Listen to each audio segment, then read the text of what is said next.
अस्सलाम वालेकुम, I am Safeer Khan and I hope आप तमाम भी खैरियत से होंगे। बहुत से लोगों के क्वेश्चंस आए हैं वीज़ा रेशो के हवाले से, ख़ास तौर पे यूरोपियन कंट्रीज़ में बहुत से लोग पूछ रहे थे वीज़ा रेशो किस कंट्री का अच्छा है, यानी अगर हम विज़िटर वीज़ा भी चाहें तो कौन सा कंट्री ऐसा है जहाँ पे विज़िटर वीज़ा आपको मिल सकता है या जहाँ पे आप ईज़िली जा सकते हैं, कोई ज़्यादा आपको मुश्किलात नहीं पेश आती।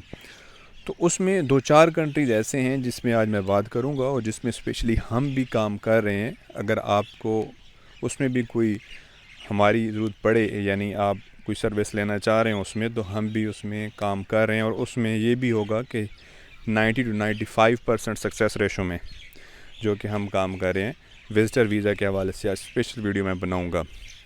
तो उसमें आपको फ़ायदे भी होते हैं, यानी आप ऐसे कंट्री में यूरोप के शेंगन वीज़ा आपको मिलता है बेसिकली, और उसमें आप फिर 28 टू 29 कंट्रीज़ में मूव कर सकते हैं।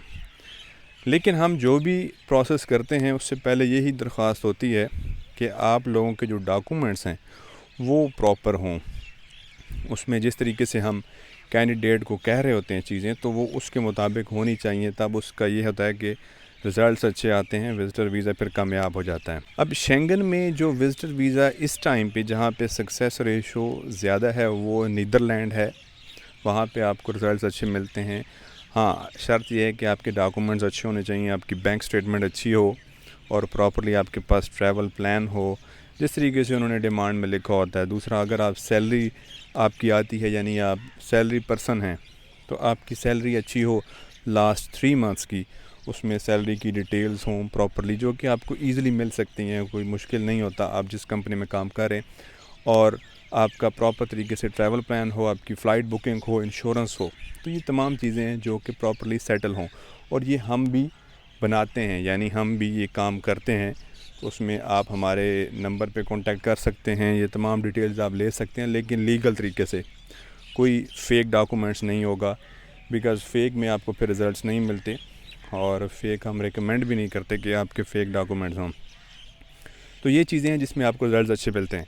इन कंट्रीज़ में नीदरलैंड आता है, सेकेंडली फ्रांस आता है, स्पेन आता है, पुर्तगाल आता है। ये तमाम ऐसे कंट्रीज़ हैं जहाँ पे आपको इस टाइम पे मैं समझता हूँ कि चांसेस ज़्यादा हैं, जहाँ पे आपको रेशो भी ज़्यादा मिलती है वीज़ा रेशो की। लेकिन शर्त मैंने वही बताई आपको कि आपके पास डॉक्यूमेंट्स प्रॉपर होने चाहिए। अच्छा, अब बहुत से लोग जो कि हमारे से कांटेक्ट करते हैं, हमारे नंबर पे कांटेक्ट करते हैं, जो कि ऑलरेडी आपको बता दिया गया है और अभी भी आपको शो हो रहा है, उसमें बहुत से लोग मैसेज करते हैं हाय का या सलाम कर देंगे सिर्फ़। तो मैं आपको पहले बताना चाहूँगा, बिकॉज़ जो टीम काम कर रही होती है उसको आप अपने बारे में डिटेल्स बताएं डायरेक्ट, कि आपको कौन से वीज़े में हेल्प चाहिए, आपकी डिटेल्स क्या हैं, आपकी काम क्या करते हैं आप। तो ये चीज़ें जो हैं वो अगर आप पॉइंट टू पॉइंट जाएंगे तो आपको फिर उसमें रिप्लाई भी अच्छी तरीके से मिलेगा, बिकॉज़ बहुत से मैसेजेस होते हैं, तो हर एक को रिप्लाई करना is not a easy task. तो ये होता है कि आप लोग अगर पॉइंट टू पॉइंट बात लिखेंगे उसमें, तो आपको जल्दी से रिस्पॉन्स भी मिलेगा। ठीक हो गया। तो ये चीज़ें हैं। अब इसमें ये होगा कि जो भी विज़िटर वीज़ा के हवाले से अगर आप लोग उसमें इंटरेस्टेड होंगे, तो इसमें जो हमारी रेशो है कि वो 90 to 95% है। और दूसरा जो हम एक और अच्छी चीज़ दे रहे हैं जो कि कोई भी आपको कहीं पे भी नहीं मिलेगा, वो ये है कि जो आपकी कंसल्टेंसी चार्जेस होते हैं जो कि आप हमें पे करेंगे, वो रिफ़ंडेबल हैं। ठीक है, ये कहाँ पे भी कहीं पे भी नहीं होता ये चीज़। आप में से बहुत से लोगों ने ट्राई भी किया होगा, किसी के पास आपने अप्लाई भी कराया होगा शायद, या कोई भी विज़िटर वीज़ा के हवाले से, तो जो भी कंसल्टेंसी चार्जेस लेते हैं वो आपको रीफ़ंड करके नहीं देते। तो ये रिफ़ंडेबल इस सूरत में है अगर आपका वीज़ा रिजेक्ट हो जाता है तो। ठीक है, हमारी पहले तो यही पूरी कोशिश होती है कि वीज़ा जो है आपका रिजेक्ट ना हो। ठीक है, उसमें तमाम डॉक्यूमेंट्स वगैरह प्रॉपर्ली उसमें बनाए जाएँ, और अगर आपका रिजेक्ट हो भी जाता है अनफॉर्चुनेटली, तो वो जो आपकी कंसल्टेंसी चार्जेस होते हैं वो आपको रिफ़ंड कर दिए जाते हैं, यानी आपको वापस कर दिए जाते हैं पूरे के पूरे कंसल्टेंसी चार्जेस। जो अपॉइंटमेंट वगैरह होती है पुर्तगाल की या डिफरेंट कंट्रीज़ की, नीदरलैंड की, स्पेन की, फ़्रांस की, तो वो भी अपॉइंटमेंट भी हम खुद ही बुक कराते हैं। लेकिन अपॉइंटमेंट की जो फ़ीस होगी वो ज़ाहिर सी बात है आपको खुद पे करनी पड़ेगी। वो फ़ीस हमने पे नहीं करनी खुद से। जो फ़ीस होती है 20,000, 25,000, 30,000, उस टाइम पे जब आप रब्ता कर रहे होंगे हर वक्त उसकी चेंज रहती है फ़ीस, तो वो फ़ीस आप पे करेंगे, ठीक है। और बाकी जो हमारी चार्जेस होंगे कंसल्टेंसी वगैरह के, वो रिफ़ंडेबल होते हैं, यानी आपका अगर अल्लाह ना करे रिजेक्ट होता है तो आपको वो वापस कर दिए जाते हैं। तो ये एक बहुत बड़ा बेनिफिट है।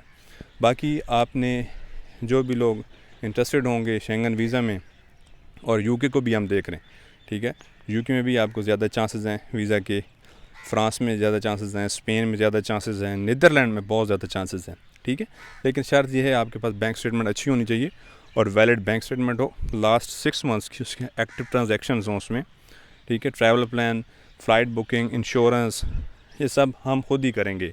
हाँ, इसमें अगर कोई चार्जेस होंगे, यानी फ़्लाइट बुकिंग पे या जितने भी इंश्योरेंस पे आपको कवर करनी पड़ती है 30,000 यूरोज़ की, तो वो जो चार्जेस होंगे ज़ाहिर सी बात है वो चार्जेस आप ही पे करेंगे।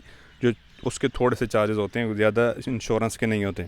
लेकिन हम बुकिंग वगैरह या मतलब जो डॉक्यूमेंट्स है वो हम खुद प्रिपेयर करेंगे इसी में। तो इंशाल्लाह बाकी जो भी डिटेल्स होंगी आप ले सकते हैं, लेकिन हमारे नंबर पे आपको मैंने जैसे बताया कि एग्जैक्ट आप अपनी क्यूरीज़ लिखें, जो जो आपके क्वेश्चंस हैं वो लिखें। और सेकंडली एक तो ये मैंने विजिटर वीज़ा के हवाले से बताया। जो दूसरी सर्विस है वो ये है वर्क वीज़ा के हवाले से, उस पर भी हम काम कर रहे हैं। उस पर भी आपको तमाम डिटेल्स दी जाएगी जिस कंट्री में आप इंटरेस्टेड होंगे, जो आपको उसमें रिक्वायरमेंट होंगी। इंशाल्लाह उम्मीद करता हूँ आपको ये तमाम वीडियो पसंद आई होगी, बिकॉज़ इस वीडियो को बनाने का मकसद यही था कि डिफरेंट लोगों के क्वेश्चंस को एड्रेस किया जाए एट अ टाइम, क्योंकि बहुत से लोगों की ये क्यूरीज थी वीज़ा रेशो के हवाले से भी और ये तमाम चीज़ों के हवाले से। तो मैंने सोचा आपको प्रॉपर्ली ये गाइड कर दूं। और ये जो कंट्रीज़ हैं इस टाइम पे इनका वीज़ा रेशो अच्छा है, बट शर्त यह है कि आपके पास डॉक्यूमेंट्स प्रॉपर होने चाहिए। फ़ेक डॉक्यूमेंट्स आप ना बनाएं। अगर आप मैरिड हैं, FRC आपको चाहिए होगा। हाँ, अगर आप किसी दूसरे कंट्री से अप्लाई कर रहे हैं, यानी आप दूसरे कंट्री में हैं, UAE में हैं या किसी और में, कतर, ओमान, कहीं से भी हैं, तो वहाँ का आपको फिर उस सूरत में FRC MRC भी कुछ कंट्री में नहीं रिक्वायर होता। तो उसमें आपका जो सिंपल ID है, यानी उस कंपनी की, उस कंट्री की ID जो आपकी है वो भी आप शो करेंगे डॉक्यूमेंट में, वो भी ज़रूरत पड़ती है उस टाइम पे। तो बाकी आप पे इसमें लाइक कोई भी ऐसे डॉक्यूमेंट्स नहीं हैं जो मुश्किल हों। तमाम डॉक्यूमेंट्स ईज़िली आपके प्रिपेयर हो जाते हैं और तमाम जब अच्छे तरीके से बने हों तो फिर आपको वीज़ा मिल जाता है। बहुत से लोगों को वीज़ा रिजेक्ट इसी वजह से होता है क्योंकि उनका ये होता है कि अगर वो सैलरी पर्सन है तो उनकी जो सैलरी होती है वो, क्योंकि जो वीज़ा ऑफिसर आपको जब वीज़ा दे रहा होता है तो वो तमाम चीज़ें देखता है कि आपकी जो मंथली इनकम है वो कितनी है। अगर आप बिज़नेस कर रहे हैं तो आपके बिज़नेस के प्रॉपर डॉक्यूमेंट्स होने चाहिए साथ में, और उसमें आपको कितनी इनकम आ रही होती है। तो इस सूरत में फिर आपके लिए वीज़ा मिलना आसान हो जाता है और आप ईज़ी तरीके से वीज़ा ले सकते हो। फिर आप अपनी फैमिली के साथ भी वीज़ा ले सकते हो, ठीक है।